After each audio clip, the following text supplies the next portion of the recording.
Spendthrift. A spendthrift, also profligate or prodigal, is someone who spends money prodigiously and who is extravagant and recklessly wasteful, often to a point where the spending climbs well beyond his or her means. Spendthrift derives from an obsolete sense of the word thrift to mean prosperity rather than frugality, so a spendthrift is one who has spent their prosperity.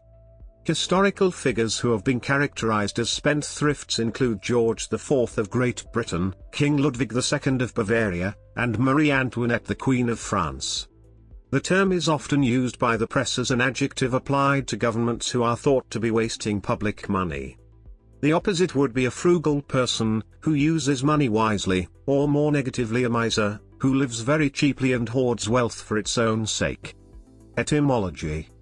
While the pair of words may seem to imply the opposite of its meaning, as if you are thrifty in your spending, it follows the tradition of the earlier word scattergood, the first part being an undoing of the second.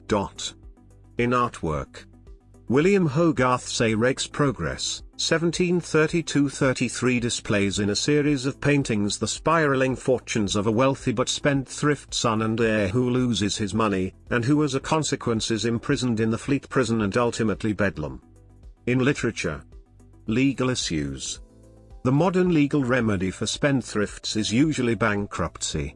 However, during the 19th and 20th centuries, a few jurisdictions, such as the U.S. states of Oregon and Massachusetts, experimented with laws under which the family of such a person could have him or her legally declared a spendthrift by a court of law. In turn, such persons were considered to lack the legal capacity to enter into binding contracts. Even though such laws made life harder for creditors, who now had the burden of ensuring that any prospective debtor had not been judicially declared a spendthrift, they were thought to be justified by the public policy of keeping a spendthrift's family from ending up in the poorhouse or on welfare. Such laws have since been abolished in favor of bankruptcy, which is more favorable to creditors. Receivership is another equitable remedy for a spendthrift, by which a state court-appointed trustee or attorney manages and sells the property of the debtor in default on debts.